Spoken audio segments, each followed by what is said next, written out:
মহালয়ার পর পুজোর আমেজ বাড়তে থাকে আরও। লাস্ট মিনিট শপিং না হয় এবার তোমরা সারো। শহর বুকে মিশিয়ে যাবে শরৎ হাওয়ার সাথে। পেজা তুলোয় ভাসবো এবার, রেখে হাত শিউলি ফুলের হাতে। ষষ্ঠী থেকে চাপ হয়ে যায়, পা ধরে যায় হেঁটে, তাই মহালয়ার থেকেই এবার করব প্ল্যানিং খেটে। নতুন জুতো পরবো না কেউ আগের বারের মতো, কারণ চাই না আবার এই পুজোতেও আসুক পায় ক্ষত।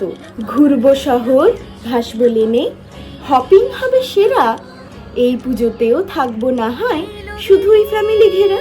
নাইট আউটটা ভীষণ চাপের, হেঁটে ঝরে যায় মেদ, কিন্তু হেঁটে হেঁটেই দেখবো পুজো, মন করে যে জেদ।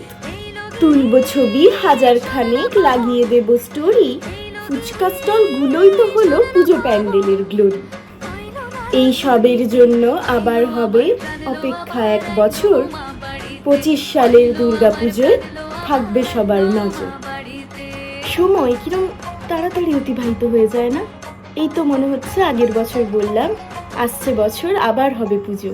বছর ঘুরিয়ে পুজো আবার চলে এলো, পিতৃপক্ষের শেষ হয়ে মাতৃপক্ষের সূচনা হলো। তাই আমার তরফ থেকে তোমাদের সকলকে মহালয়ার অনেক অনেক শুভেচ্ছা এবং অভিনন্দন। সবাই জমিয়ে প্যান্ডেল হপিং করো, সুস্থ থাকো, ভালো থাকো।